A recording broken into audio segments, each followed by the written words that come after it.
cold begins not with a bite, but with a hush, a slowing of the world until every movement of air, every flicker of firelight, every breath drawn from a chest feels heavier, more precious, more deliberate. In the ancient winters that pressed against the skin of early humans, survival meant carrying knowledge as much as carrying wood or stone, and it was in this silence of snow and hunger that cleverness became the true fire inside the body. A warmth born not of flames, but of strategies whispered across generations. To step into their world is to feel the raw edges of existence, where warmth is never guaranteed, where a wrong decision can freeze marrow, and where each small trick, twisting bark into cord to bind a shelter tighter, pressing moss into boots to trap breath against the skin, crouching in circles to feed warmth back into the group, becomes not just a clever tactic, but the line between life and death, a line as thin as frost on eyelashes. Here the story unfolds not in dramatic conquest or loud heroics, but in the patient intelligence of people who understood that the cold does not forgive, and that survival is not only a struggle of muscle, but a dialogue with nature, reading its signals, bending to its demands, and finding within the harshest nights a rhythm of endurance, a kind of wisdom etched into calloused hands and quiet rituals, wisdom that still speaks today if one listens long enough to the soft crunch of snow beneath bare feet, the crackle of resinous wood, and the low hum of a heart that knows it must keep beating in defiance of the freeze. Cold is not an enemy that arrives with trumpets. It arrives with silence, settling into the bones of the land until every sound seems dulled. Every breath drawn becomes visible, and every heartbeat feels measured against the creeping weight of frost.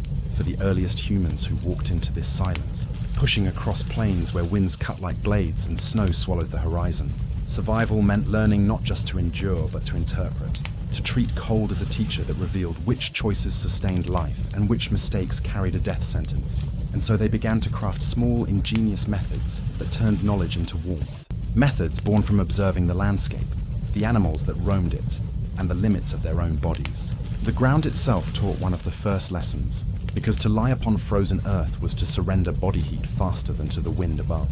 And so they laid down insulating layers of pine boughs, reeds, hides, or woven grasses, building a barrier where none had existed, discovering that a bed is not luxury but defense. Over time, these makeshift mats evolved into the layered flooring of shelters, proof that the human impulse to separate skin from cold stone was not comfort-seeking, but survival instinct.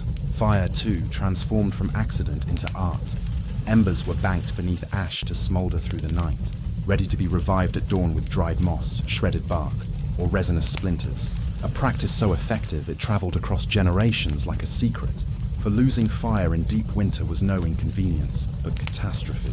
They learned to place fires strategically, not in open gusts where flames consumed fuel too quickly, but behind windbreaks of stone or hide, with vents above to draw smoke away, balancing airflow like primitive engineers who understood that fire is a living partner, temperamental and greedy, yet the only ally strong enough to stand against the dark. But flame alone could not save them. Bodies became the other furnace, and so huddling together became ritual, not sentimental, but calculated, arranging groups with infants in the center, strongest on the outside, creating a living structure of warmth that pulsed through the night, a breathing architecture more resilient than walls. The psychology of cold demanded as much skill as the physical tricks. Panic burned energy, while stillness invited death, so survival meant walking a razor edge between activity and conservation, keeping hands moving, tongues chewing, eyes watching, while guarding against exhaustion that lured the body towards stillness, towards sleep, toward the silent surrender of hypothermia. Tools emerged from this crucible. Bone needles that stitched hides into layered clothing, sinew twisted into threads stronger than plant fibers, cloaks lined with fur turned inward to trap heat close to the chest, while outer layers shed snow and frost. Footwear was stuffed with grasses or moss, dried carefully by the fire each evening, because a single night in damp shoes could blacken toes by morning. Every step into freezing landscapes demanded foresight. Caches of food buried in snow to preserve fat-rich marrow, shelters reinforced with snow itself, which paradoxically insulated better than bare air, and fire pits dug below wind level so flames could thrive unseen, their glow hidden from rival groups or predators. Even hunger-shaped invention, rendered fat stored in animal bladders, became portable energy. chewed slowly to keep body heat steady, while marrow sucked from cracked bones provided dense calories without cooking, fuel for the inner furnace. Social bonds were sharpened by this climate, for one careless hunter could cost a group its food, one inattentive fire tender its warmth. And so rituals of vigilance arose, assigning watch rotations through the night, teaching children from the earliest age to respect flame, to keep hands moving, to never wander far without signaling. For the environment itself was ruthless enough that human error could not be tolerated. Yet within this harshness grew resilience, ingenuity, and a kind of intimacy with the natural world that modern comforts often obscure. They could read the sky for incoming storms, hear in the cracking ice the shift of rivers beneath, feel in the bite of wind its coming change, and act accordingly, aligning themselves not in defiance of nature, but in dialogue with it, bending just enough to survive. The cold, in this sense, was never just backdrop. It was collaborator, shaping bodies, minds, and communities into beings who knew that survival was not granted, but negotiated, day by day, night by night, breath by breath. With every small trick, bark twisted into cordage, moss pressed into footwear, smoke vented upward through woven roofs, forming a mosaic of intelligence as vital as fire itself. And in the deep silence of winter, when stars glinted sharp as stone above, that mosaic was the difference between waking to another dawn or becoming another frozen form beneath the snow. A reminder that cleverness, more than strength, was the spark that kept humanity alive against the freeze. To speak of fire in the age of freezing landscapes is to speak of something more than flame. For fire lived not only in wood and spark, but in the bones of those who carried it, shaping how they thought, how they gathered, how they survived. The earliest humans who faced long winters did not stumble upon fire once and treat it as novelty. They learned to weave it into their daily rhythm until it was a presence as steady as heartbeat, a fragile miracle they could not allow to vanish.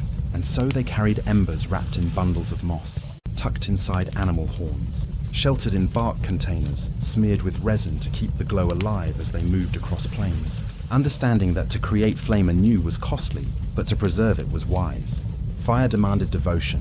Dry tinder was gathered constantly, with every journey yielding bark peeled from birch, resin-rich pine slivers. Dried grasses rolled and twisted into fibrous nests, each bundle kept safe against dampness, a portable treasury of sparks.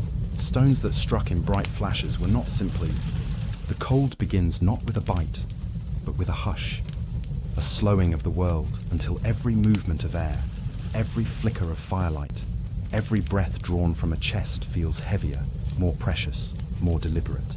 In the ancient winters that pressed against the skin of early humans, survival meant carrying knowledge as much as carrying wood or stone.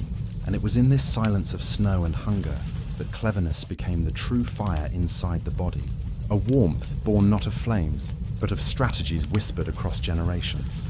To step into their world is to feel the raw edges of existence, where warmth is never guaranteed, where a wrong decision can freeze marrow, and where each small trick, twisting bark into cord to bind a shelter tighter, pressing moss into boots to trap breath against the skin, crouching in circles to feed warmth back into the group, becomes not just a clever tactic, but the line between life and death, a line as thin as frost on eyelashes.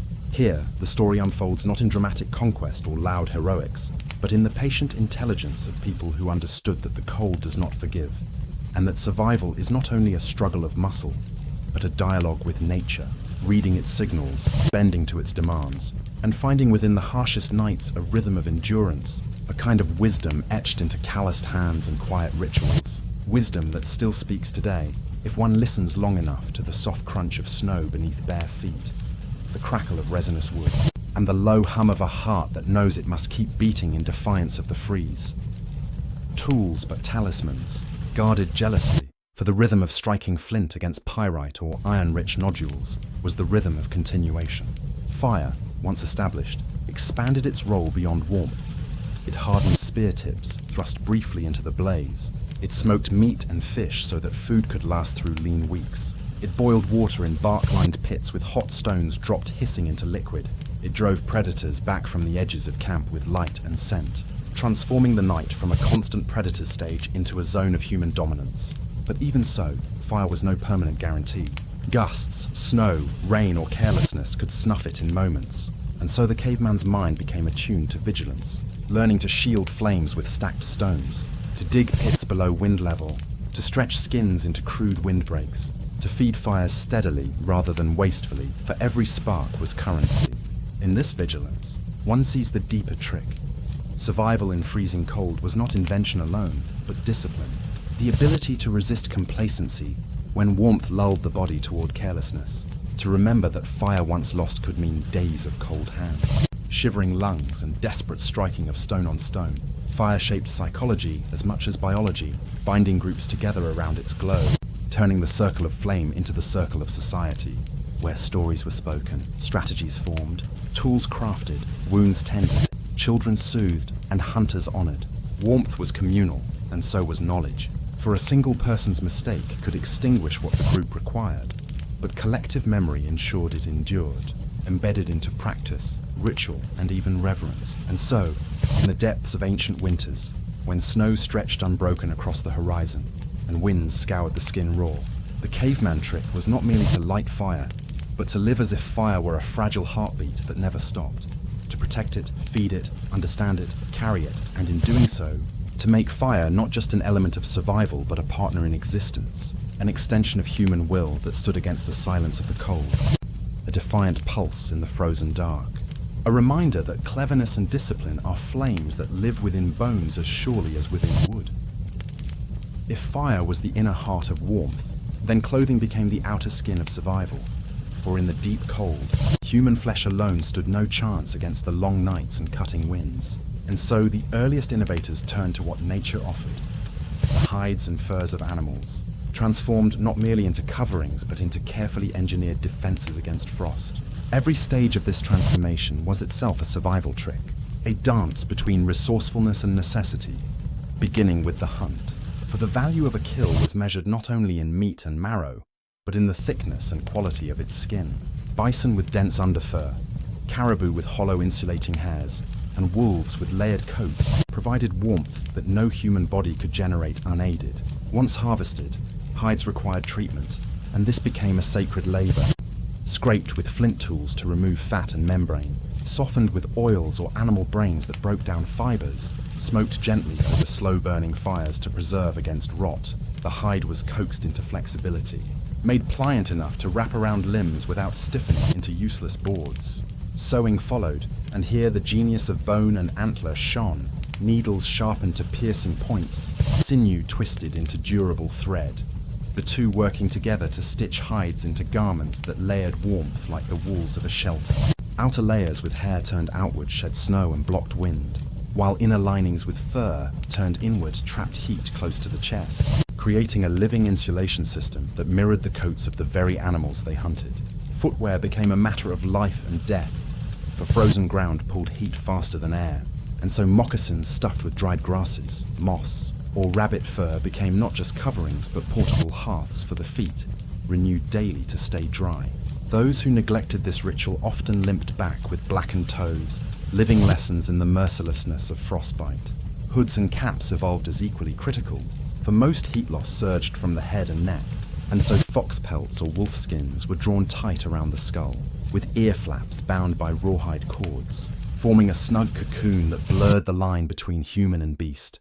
Even hands were shielded not only with fur mitts, but with strategies. Keeping fingers together in thick pouches rather than separated allowed warmth to circulate, while fire-heated stones wrapped in hide could be clutched within, giving bursts of heat during long treks. Layering became instinct. Never trusting a single garment to suffice, they stacked skins upon skins, creating microclimates around their bodies, peeling away when active to avoid sweat that could chill them fatally, rewrapping when still to preserve precious warmth, learning that moisture was as deadly as wind, and that to stay dry was as essential as to stay clothed. Beyond function, clothing carried meaning. Decorated with beads, dyed with ochres, fringed with bones, it proclaimed identity and belonging, strengthening morale in bleak conditions because survival was not only physical but psychological. Clothing could signal readiness, pride, resilience, and group cohesion in the face of hardship. To wear fur was not to mimic animals, but to acknowledge their mastery of the cold, to adopt their secrets into human skin. And in this transformation, lies one of the most enduring truths of ancient survival. That the line between human and environment is not absolute. That survival is built on borrowing, adapting, reshaping what exists around you into something that can walk further into the snow than yesterday and return alive. Thus, the trick of clothing was never merely fashioning cover, but fashioning a second skin, stitched with memory, soaked in labor, bound with meaning, and tested against every gust of wind, every fall of snow, every long night when fire flickered. Lo, and the body's only shield was the fur it had learned to wear like wisdom itself. When the wind cut sharp, enough to flay the skin, and fire alone could not shield against the endless night. The trick that separated survival from despair was the creation of shelter. For walls and roofs in the age of cavemen were not luxuries but barriers between flesh and annihilation, built with the same ingenuity as tools and clothing, yet sculpted from whatever the frozen earth offered. And so the art of shelter became a language of adaptation, spoken in wood, stone, bone, hide, and snow. Natural spaces were the first to be claimed. Shallow caves, rocky overhangs, hollows shielded by cliffs, each adapted with care by blocking entrances with piled stones, hanging hides to break drafts, scattering evergreen boughs to soften the ground and absorb moisture, transforming inhospitable rock into chambers where warmth could linger. Yet when migration carried groups across treeless tundras and barren plains, they became architects of necessity, raising huts from mammoth bones lashed with sinew and draped with layered hides, structures circular in form to conserve heat, with hearths dug low in the center so that flames fed warmth upward, smoke escaping through vents cut deliberately into the roof. In snowy landscapes, they learned the paradox that snow itself, when carved into blocks or heaped into domes, became insulation rather than threat, creating shelters where interior temperatures rose above freezing even when gales outside froze skin within minutes. And the rounded forms of snow houses taught lessons in aerodynamics and stability long before such words existed. Timber, when available, offered poles for conical frameworks covered in stitched hides, transportable and efficient, ancestors of the portable tents that nomadic cultures would refine for millennia. The genius was not in size or grandeur, but in efficiency. Entrances dug as tunnels below floor level to trap cold air, inner chambers lined. The cold begins not with a bite, but with a hush, a slowing of the world until every movement of air, every flicker of firelight, every breath drawn from a chest feels heavier, more precious, more deliberate. In the ancient winters that pressed against the skin of early humans, survival meant carrying knowledge as much as carrying wood or stone. And it was in this silence of snow and hunger that cleverness became the true fire inside the body, a warmth born not of flames but of strategies whispered across generations. To step into their world is to feel the raw edges of existence where warmth is never guaranteed, where a wrong decision can freeze marrow, and where each small trick, twisting bark into cord to bind a shelter tighter, pressing moss into boots to trap breath against the skin, crouching in circles to feed warmth back into the group, becomes not just a clever tactic, but the line between life and death, a line as thin as frost on eyelashes. Here the story unfolds not in dramatic conquest or loud heroics, but in the patient intelligence of people who understood that the cold does not forgive, and that survival is not only a struggle of muscle, but a dialogue with nature, reading its signals, bending to its demands, and finding within the harshest nights a rhythm of endurance, a kind of wisdom etched into calloused hands and quiet rituals. Wisdom that still speaks today if one listens long enough to the soft crunch of snow beneath bare feet, the crackle of resinous wood, and the low hum of a heart that knows it must keep beating in defiance of the freeze. With moss, grass or fur for insulation, walls angled to resist collapse under drifts of snow, and always the balance between ventilation and warmth. For a sealed chamber without venting became a tomb of smoke. Construction was not merely physical labor, but ritual precision. A choreography of tasks distributed among the group, hunters carrying bones, gatherers binding fibers, children collecting grasses, elders directing placement with knowledge carried from winters past. For one misstep could leave cracks that let wind slip in like knives. At night, shelters transformed into cocoons of community, where heat from fire mingled with heat from bodies, where voices softened into low rhythms, where breath condensed against walls in silver frost, etching patterns like memory itself. Beyond warmth, shelters were psychological fortresses, havens where the howls of wolves or the scream of blizzards became muted, where the mind could rest, for fatigue was as deadly as frostbite. And within these enclosures, early humans developed not only the skill of surviving storms, but the rhythm of living with seasons, knowing when to reinforce, when to abandon, when to carry knowledge forward to the next camp. Thus, the trick of shelter was not only in stacking stones or lashing bones, but in understanding that survival demanded walls around the body as surely as fire demanded fuel, and that to create space against the cold was to declare, even in the heart of a frozen wilderness, that humanity could carve belonging where none was offered, raising not monuments of conquest but refugees of endurance, each one a testament that cleverness, patience, and cooperation could weave warmth from the very materials of desolation. Survival in freezing cold was never only a matter of fire, shelter, or clothing. It was equally the art of managing the body itself, for flesh is furnace and weakness both, and the cavemen who lasted through long winters learned that the way one moved, breathed, and rested could decide whether the inner flame flickered on or collapsed into darkness. And so the trick of endurance began with breath, a rhythm tuned not to panic but to economy. Slow inhalations drawn through the nose to warm air before it reached the lungs, steady exhalations that conserved heat rather than spilling it recklessly into the frosty air. A cadence that turned each breath into a deliberate act of survival. Those who gasped in haste filled their lungs with air too sharp and cold, burning the chest and wasting energy, while those who trained themselves to breathe deep and measured could march further, carry loads longer, and resist the creeping numbness that dulled the senses. Movement, too, had to be disciplined. Running in the snow, unless chased or hunting, was foolishness, for sweat-soaked clothing, and dampness was death's invitation. Instead, they learned the pace of winter, steady, measured strides that generated warmth without tipping into exhaustion. Postures angled against wind to reduce surface exposure. Arms kept close to the body to protect core heat. Steps chosen carefully to avoid sinking deep into snow that sapped strength with every pull. Even stillness was managed, for resting too long let cold creep into limbs until they stiffened like wood. Yet denying rest entirely led to collapse. So the group developed cycles of movement and pause, rotating tasks among themselves so that no single body carried the burden too long. One broke trail through snow, another followed carrying tools, another carried fuel or hides, the order changing before fatigue could drain strength. Heat was treated as a currency, and bodies became treasuries to be spent wisely.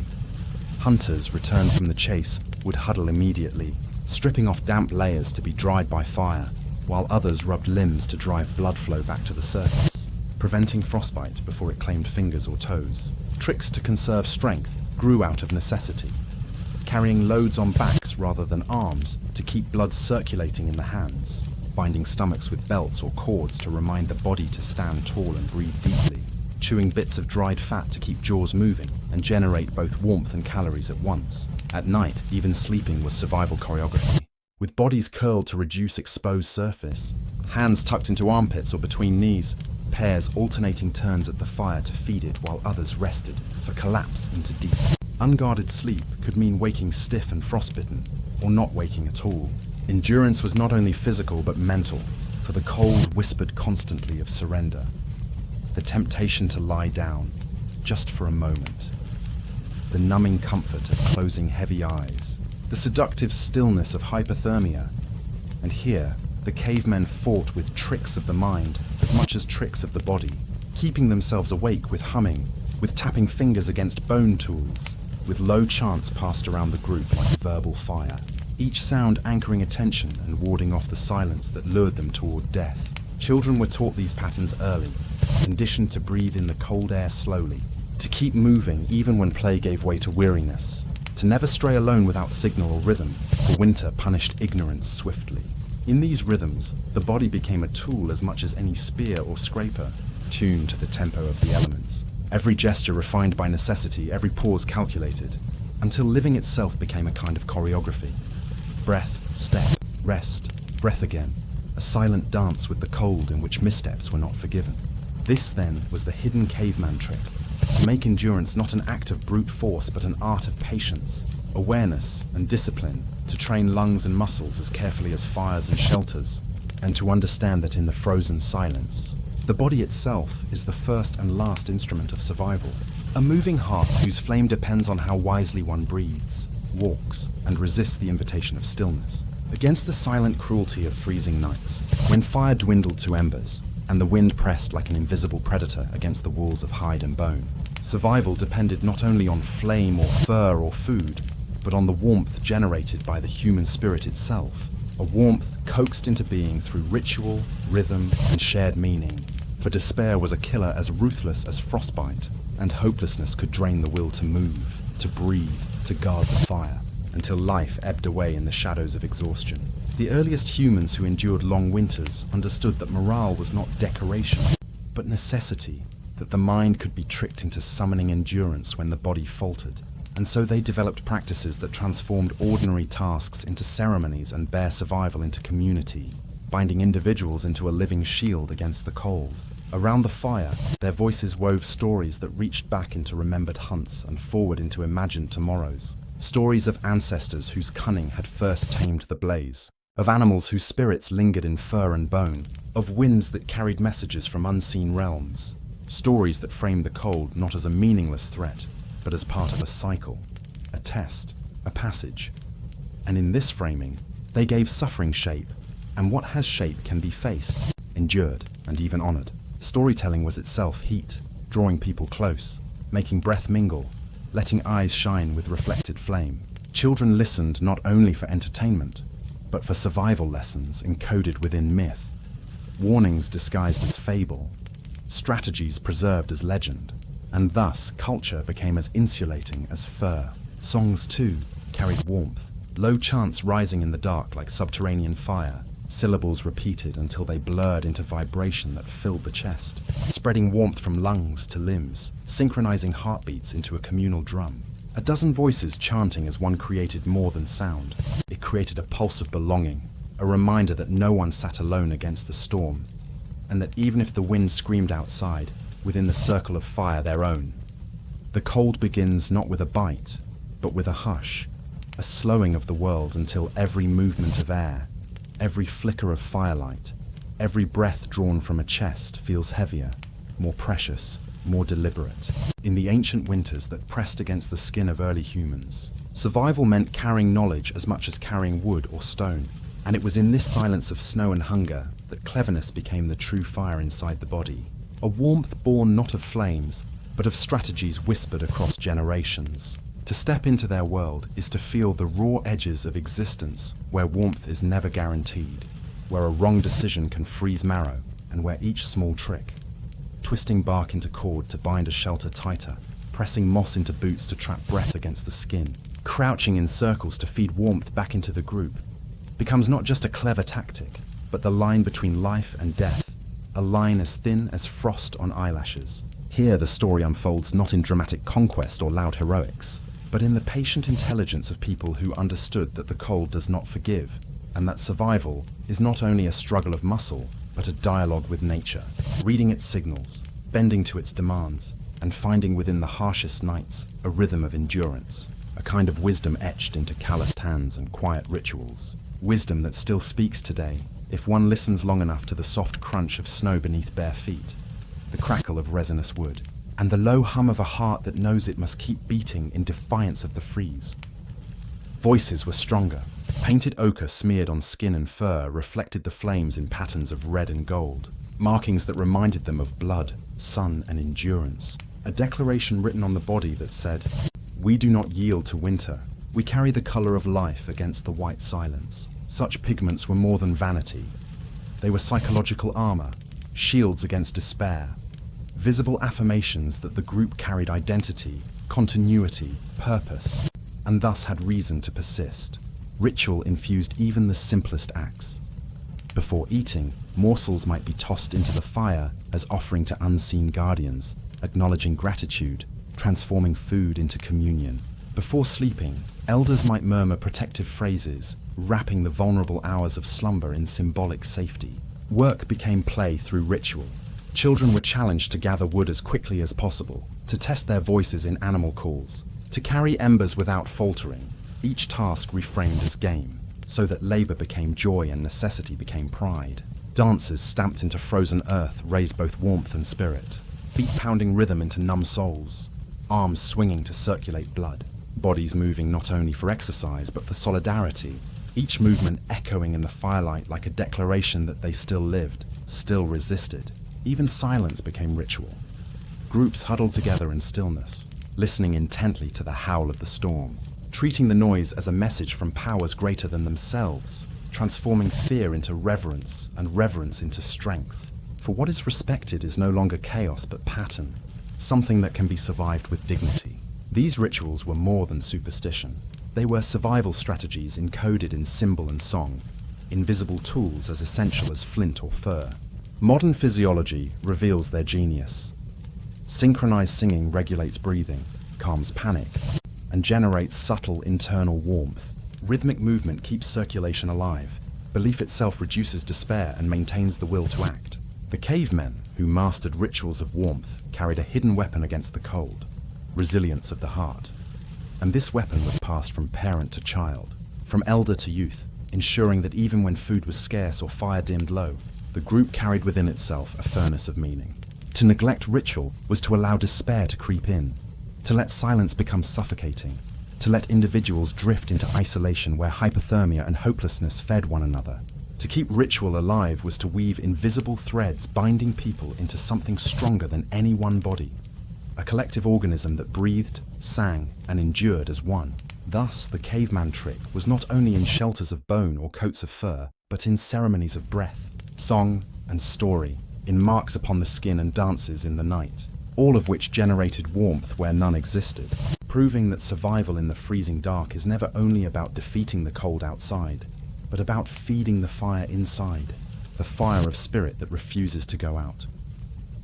Among the cleverest tricks for survival in the deep freeze was the ability to read the frozen world as if it were a book. For in the endless white, every indentation, every broken crust, every shadow etched into the snow told a story. And those who mastered this language of frost carried an advantage that fire or fur alone could not grant. The advantage of foresight, of knowing where food moved, where danger lurked, and where paths could still be taken when storms erased all memory of the land. The early hunter did not stumble blindly through drifts. He lowered his gaze to the subtle depressions left by hooves, paws, or claws, and through detail most would dismiss as noise. He reconstructed lives unfolding ahead of him. The stagger of a weakened deer, the cautious stop-start gait of a fox, the long, tireless rhythm of wolves on patrol. Each print was measured not only in shape but in depth. For the deeper the indentation, the heavier the creature, the more urgent the hunger, or the fresher the passing. Each scuff of snow on the edges revealed speed, hesitation, or sudden flight. Even temperature shifted, meaning in fresh powder. Edges of tracks stayed crisp until the sun softened them, while in hardened crust, prints fractured the surface, the sharpness of the break telling how recently the weight had pressed down. Hunters could kneel to feel the snow with bare fingertips, sensing the softness that meant moments old versus the hardness that meant hours gone. And from this silent data, maps unfolded in their minds, leading them to prey with uncanny precision.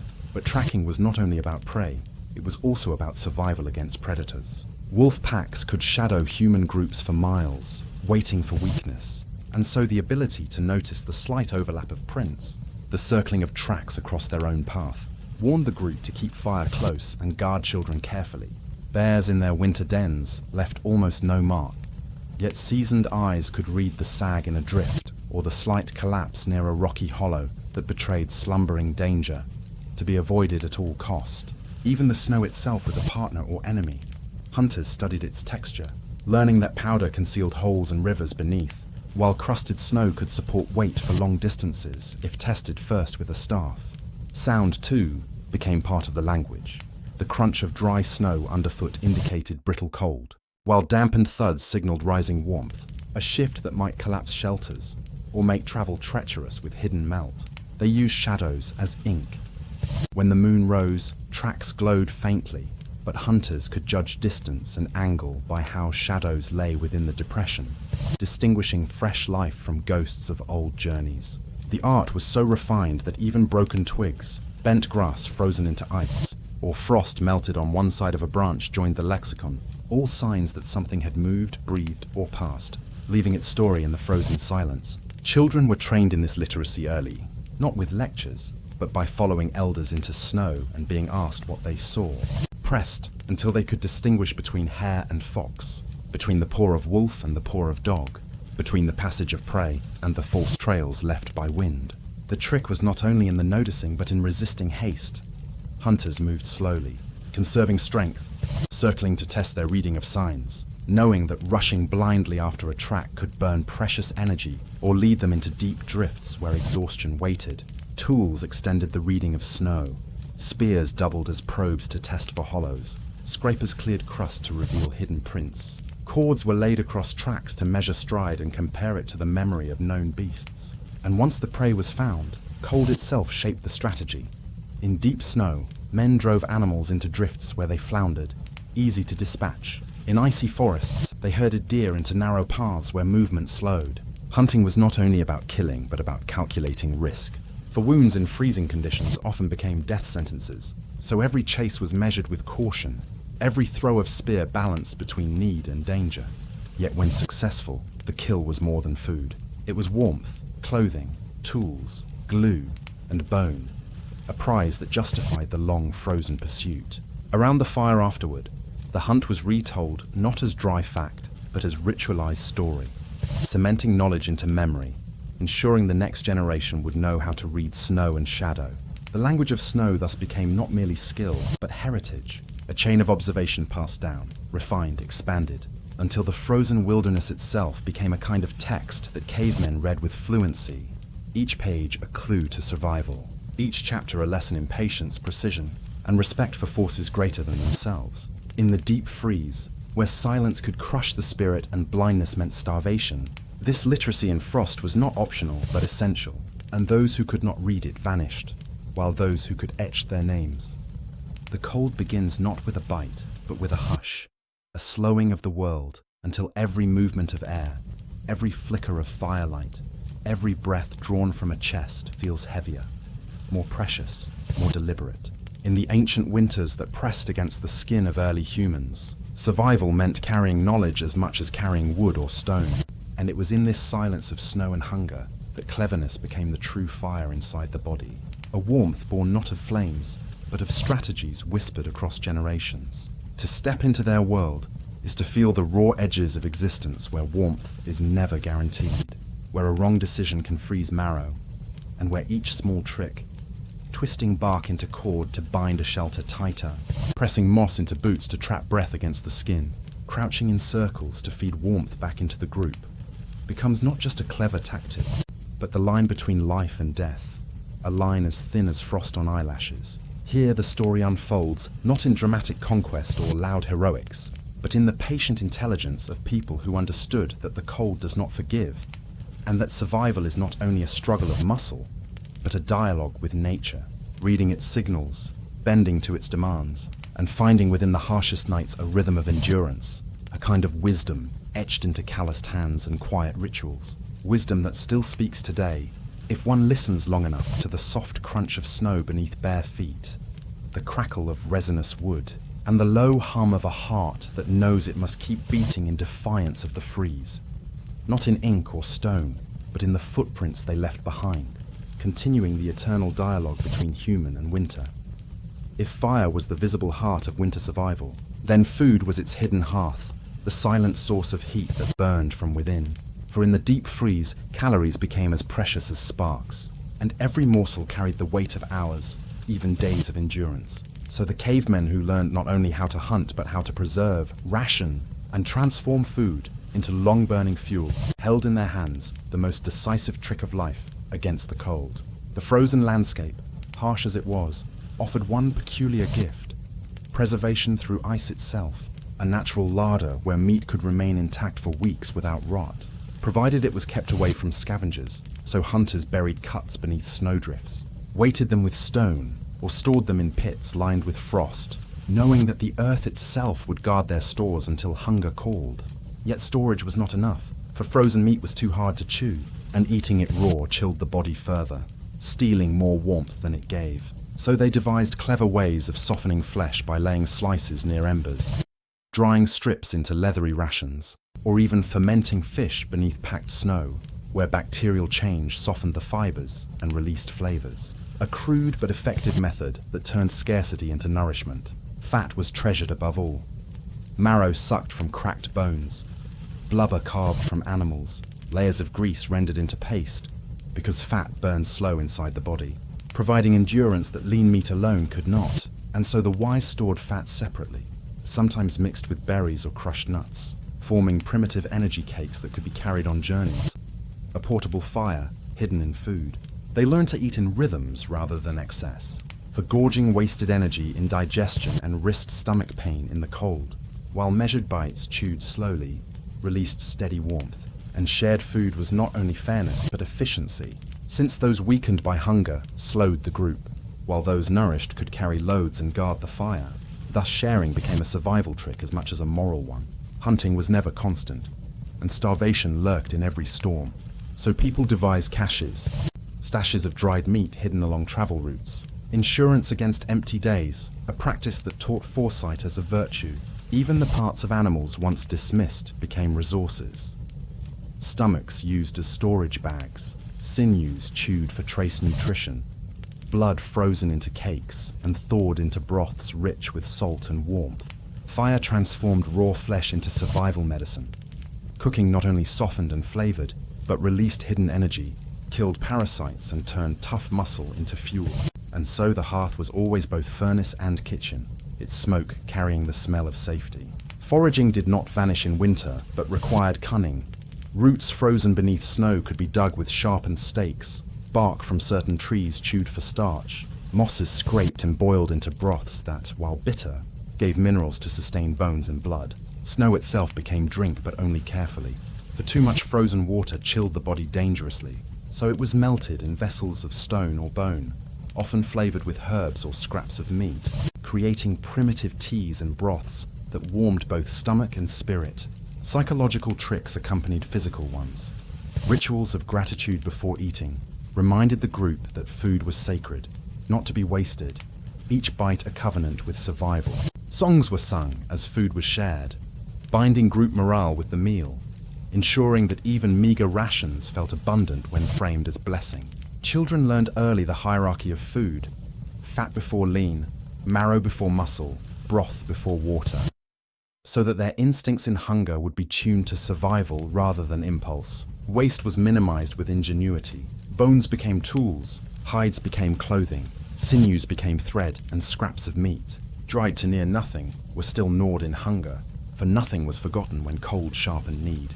Hunger itself was studied, managed. Elders taught restraint, that the ache of emptiness could be endured with slow breathing, with chewing of bark or leather to trick the stomach, with sips of warm broth stretched over hours, until real food could be found. Starvation tested discipline, but discipline was a tool, and those who succumbed to panic wasted strength in despair, while those who followed ritual, small bites, slow chewing, sharing, kept strength alive. The trick, then, was never just hunting or eating, but the mastery of rhythm, knowing when to store and when to consume, when to savor fat and when to rely on roots, when to eat together and when to leave food for the next day. And in these rhythms, the group became not simply survivors, but strategists of hunger, turning food from fleeting fortune into enduring fire. Thus, the hidden hearth of food, invisible yet burning within each body, stood as equal partner to flame and shelter, and in the freezing dark, it was often the memory of taste, the hope of marrow, the promise of warmth through a shared meal that carried human beings through to dawn. Long before the weaving of cloth or the stitching of patterned garments, survival in the freezing dark depended upon the mastery of hides, furs, and fibers for the human body. Nearly hairless compared to other mammals, stood terribly exposed to frost. And so cavemen learned the trick of transforming the very skins of beasts into second bodies, layers of warmth and armor that turned fragility into resilience. To kill an animal was never only for meat. The true prize often lay in the pelt, thick with winter growth, which if scraped, softened, and shaped correctly, could cradle human skin in the same protection that had carried wolves, bears, or deer through the snow. The process was both brutal and ingenious. Hides were stripped with flint scrapers, flesh and fat carefully removed not only for cleanliness but for preservation, then rubbed with brains, liver oils, or bone marrow, whose fatty acids softened fibers and waterproofed them, while smoke from low fires cured the material. sealing it against decay and adding resilience against damp. Layering was a revelation. Furs worn with the hair facing inward trapped body heat close, while outer hides, hair turned outward, deflected snow and wind. And so clothing became a portable shelter, a nest worn upon the body. They fashioned cloaks, leggings, hoods, and mitts, binding pieces together with sinew thread and bone needles. Technologies that seemed primitive yet required precision and patience, for a loose seam leaked deadly drafts, while a well-fitted garment transformed weakness into endurance. Bones provided toggles, antlers became pins, and cords of twisted sinew tied garments securely, allowing movement without spillage of warmth. Even feet, vulnerable to frostbite, were armored with layered moccasin-like coverings of hide, stuffed with dry grass or moss to wick moisture, a system both insulating and replaceable, for damp stuffing could be discarded and renewed with each journey. Cold forced creativity in repair. Patches were sewn onto torn hides, soot or clay smeared onto holes as makeshift seals, strips of spare fur tied around wrists or ankles where blood flow was most at risk. Each small adjustment extending survival by hours or days. Groups developed clothing customs not only practical but symbolic. The fur of predator beasts, like wolves or bears, conferred not just warmth but a sense of power, a cloak of identity that reminded wearers they carried the spirit of the animal, its strength now their own. Children were swaddled in rabbit skins, light and supple, while elders were honored with the largest hides, their experience valued and their survival prioritized. For their knowledge guided the group through harshest storms. The sound of furs rustling in firelight, the smell of smoke woven into fibers, the weight of layered skins pressing gently upon shoulders. All became familiar sensations. The cold begins not with a bite, but with a hush, a slowing of the world until every movement of air, every flicker of firelight, every breath drawn from a chest feels heavier, more precious, more deliberate.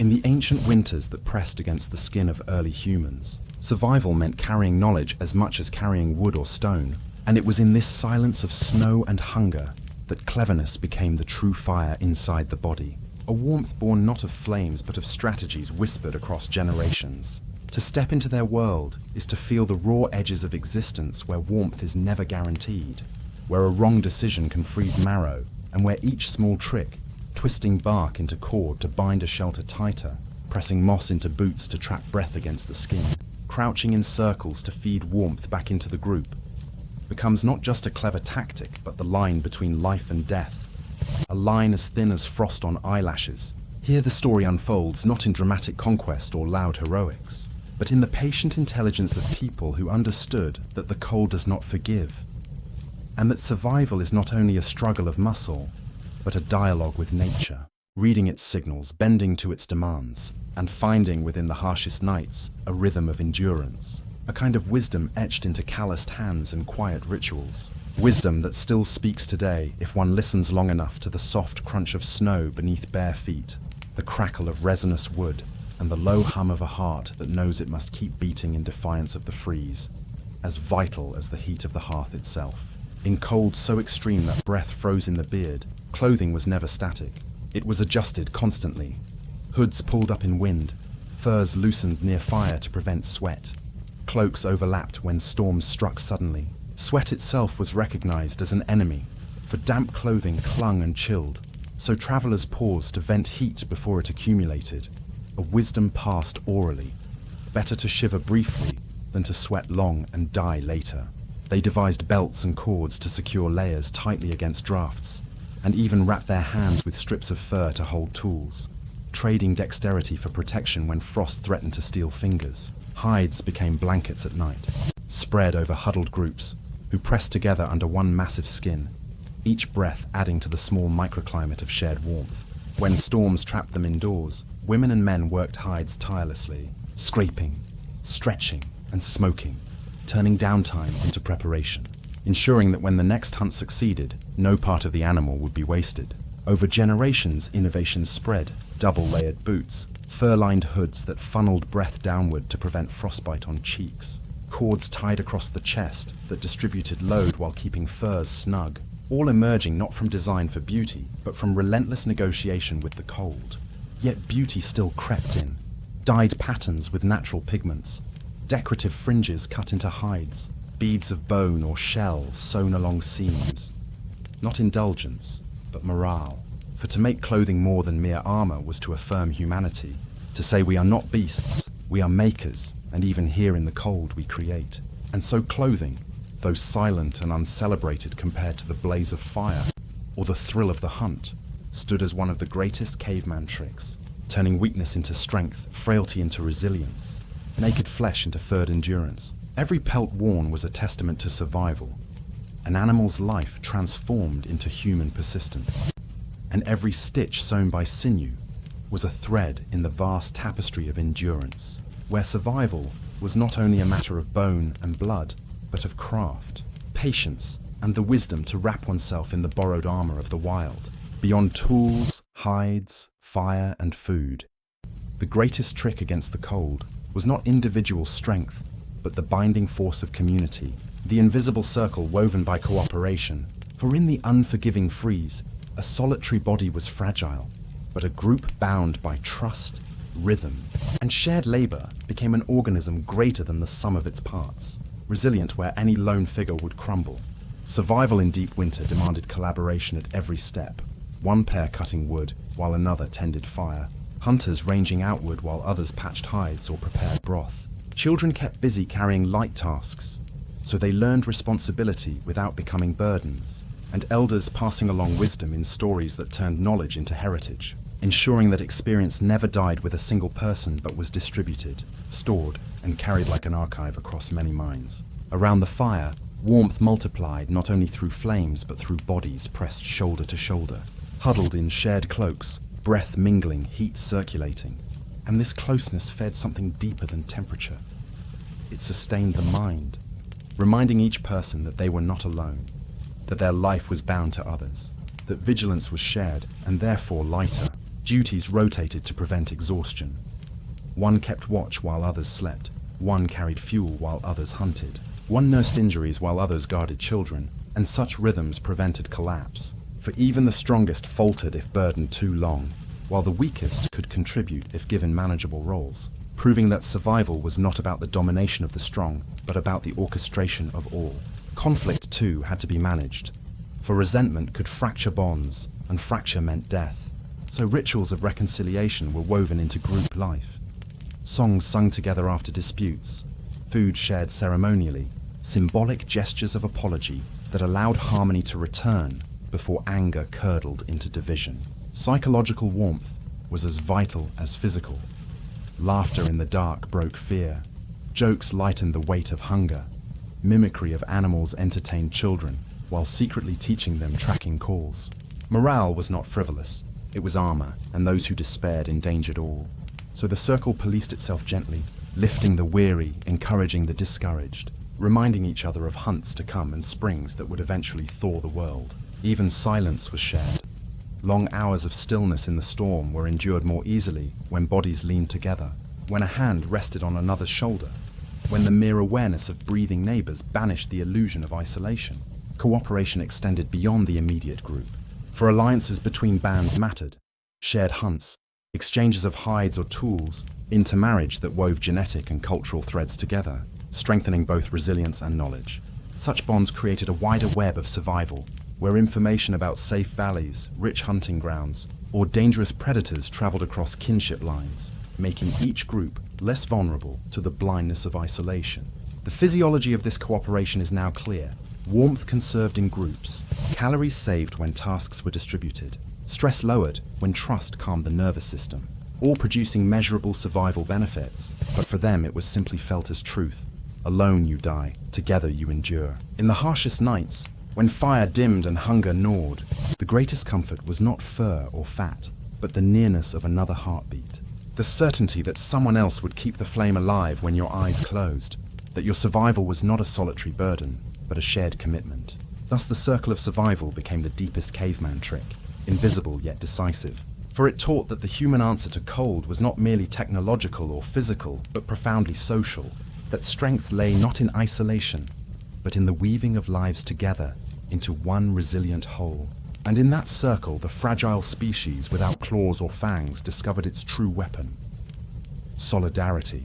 a furnace of trust and shared endurance that burned hotter than any individual flame. If the cold pressed mercilessly against the human body, it also pressed mercilessly against the human mind. And out of that pressure arose one of the greatest tricks of all, the habit of innovation, the restless urge to experiment, to solve problems in ways not handed down by instinct but invented in the moment.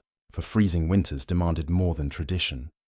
They demanded improvisation, curiosity, and the courage to try something untested when old methods failed. A snapped spear on a hunt meant redesign, not despair. A collapsed shelter after a storm meant new architecture, not surrender.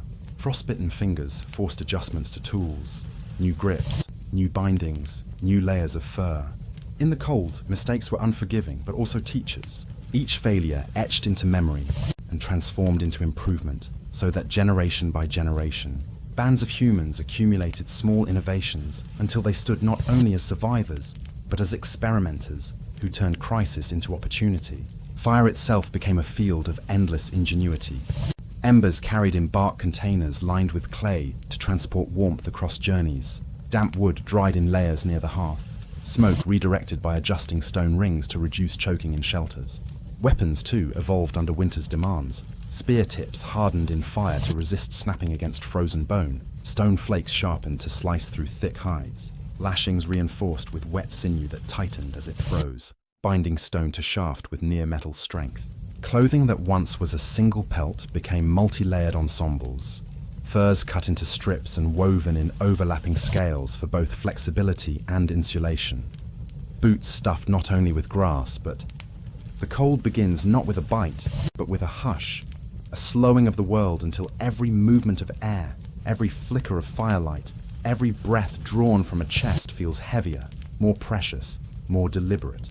In the ancient winters that pressed against the skin of early humans, survival meant carrying knowledge as much as carrying wood or stone. And it was in this silence of snow and hunger that cleverness became the true fire inside the body. A warmth born not of flames but of strategies whispered across generations. To step into their world is to feel the raw edges of existence, where warmth is never guaranteed, where a wrong decision can freeze marrow, and where each small trick, twisting bark into cord to bind a shelter tighter, pressing moss into boots to trap breath against the skin, crouching in circles to feed warmth back into the group, becomes not just a clever tactic, but the line between life and death, a line as thin as frost on eyelashes. Here the story unfolds not in dramatic conquest or loud heroics, but in the patient intelligence of people who understood that the cold does not forgive, and that survival is not only a struggle of muscle, but a dialogue with nature, reading its signals, bending to its demands, and finding within the harshest nights a rhythm of endurance, a kind of wisdom etched into calloused hands and quiet rituals, wisdom that still speaks today if one listens long enough to the soft crunch of snow beneath bare feet, the crackle of resinous wood, and the low hum of a heart that knows it must keep beating in defiance of the freeze, with ashes that absorbed moisture, mitts designed with double chambers, so fingers shared warmth in pairs. Food storage was hacked through endless trials. Meat frozen in pits became impenetrable, so slabs were pre-cut before freezing to make later consumption possible. Fat mixed with powdered bone created denser rations that lasted longer without spoilage. Caches were marked with coded signs, so groups could find them even when snow buried all landmarks. Even waste became resource. Broken bone shards repurposed as needles, cracked antlers carved into hooks, soot mixed with animal fat forming crude black paste to smear under eyes, reducing glare from sunlit snow. Ingenuity extended to social life as well. New signals invented for hunts in blizzards. New rotations for night watches when storms forced shifts to shorten. New lullabies improvised to keep restless children calm while parents worked hides by flickering light. The environment itself was studied like a puzzle. The way ice cracked underfoot became a warning system. The way ravens circled revealed carcasses. The way snow drifted against certain rocks marked entrances to caves. All observations turned into techniques, techniques into traditions, traditions into seeds of further invention. In such relentless adaptation lay the seeds of future mastery, for the same minds that figured out how to stitch hides tighter or store fat longer were the minds that, generations later, would shape needles from bone, sleds from wood, even dwellings from blocks of ice. Yet at its core, the trick was not the objects produced, but the mindset itself. the refusal to treat conditions as fixed, the ability to ask silently what else can be tried, what new path might save us, a habit that no beast possessed and no cold could crush. Modern physiology shows how innovation was survival. Experimentation reduced wasted energy, increased caloric returns, improved insulation, and prevented repeating failures that drained resources. But for them it was simply the difference between death and persistence. Children grew up in this atmosphere of experimentation, encouraged to try tying knots, to test stones for sharpness, to practice striking sparks from flint, learning not only skills, but the deeper truth that survival was an active creation, not a passive inheritance. In this sense, ingenuity was the ultimate fire. A blaze of the mind, carried forward, rekindled in each generation, refusing to go out, even when storms howled and the world froze solid. And so, the caveman trick of ingenuity became the secret thread weaving through all others. Hides, fire, food, shelter, tools, rituals, cooperation, each one born not from mere repetition, but from a spark of creativity, a willingness to push beyond what had been done before, a refusal to yield to the cold without testing one more idea. This restless spirit, sharpened by ice and hunger, became humanity's defining weapon, the unseen flame that outlasted every winter and lit the path into the future. Though fur, fire, food, and shelter formed the visible defenses against the freeze, the most decisive trick of survival often burned invisibly in the mind. For the cold was not only an assault on flesh, but a whisper against the will, a voice urging surrender. And so the cavemen who endured longest were those who discovered how to stoke a furnace within themselves, shaping thought, memory, and vision into fuel as potent as fat or flame. Night after night, when storms raged and even fire seemed fragile, the danger was not merely freezing, but despair, the temptation to close eyes, to sink into stillness, to mistake the numb relief of hypothermia for safety. Against this enemy, rituals of the mind arose, steady breathing to calm panic, repeated chants that carried focus through hours of waiting, images of hunts and springs to come, that tricked the brain into believing in futures worth enduring. Memory itself was survival technology. Recalling hunts where game had seemed impossible yet appeared, recalling ancestors who had endured harsher winters, recalling the pattern that always returned, where snow eventually melted and green returned. Each recollection a reminder that the cold was not eternal, only passing. Dreams too carried weight, for in the silence of sleep, minds traveled beyond the cave, into landscapes where food was abundant, rivers unfrozen, sun strong. And though such visions were intangible, they refreshed spirit, provided hope, and gave reason to rise again with stiff limbs at dawn. Elders told of dream guides, animals, ancestors, spirits who offered courage in vision. And though modern science might explain such dreams as the mind processing stress, their effect was real, strengthening the resolve of those who believed they were accompanied, never abandoned, even in the loneliest dark. The discipline of thought was trained as carefully as tools. Children taught to count breaths, to hum softly when fear rose, to focus eyes on sparks until calm returned, to speak reassuringly to themselves, for they knew that panic wasted heat, drained energy, and invited mistakes. Even hunger could be managed through the mind. Tricks of chewing bark or leather not for nutrition but for distraction, focusing attention on rhythm rather than emptiness, transforming unbearable cravings into something survivable. Pain too was reinterpreted. Frostbite's sting treated as signal rather than torment, a reminder to move, to rub, to act, rather than a cue to despair.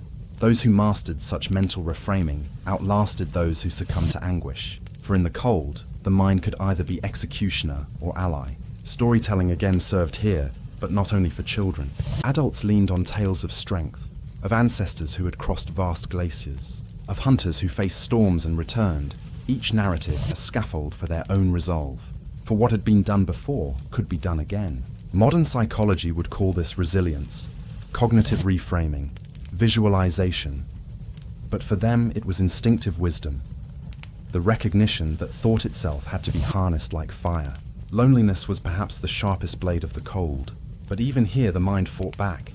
Some spoke to absent kin as if they were present. Others whispered thanks to animals whose hides warmed them. Others carved patterns in bone not only as tools, but as anchors of meaning, tangible proof that they were more than prey of the elements, that their existence carried shape. Fatigue was met with mantras, exhaustion with rhythm, tapping spears, rocking bodies, chanting syllables until motion carried them through the valley of collapse. These mental tricks were not illusions, but survival engines, conserving the spark of will until the body could carry out its work. For the human body, stripped of will, perished swiftly, but the body driven by an unbroken mind endured beyond its seeming limits. Thus, the furnace within became the ultimate survival tool, intangible yet fierce, a flame no storm could extinguish. And from that inner fire arose the strength not only to last one night, but to carry the species forward through millennia of ice, proving that the greatest caveman trick was not in hand or hide, but in the mind that refused to yield, the imagination that carried hope across the longest winters, and the unyielding resolve that transformed freezing silence into the stage for endurance.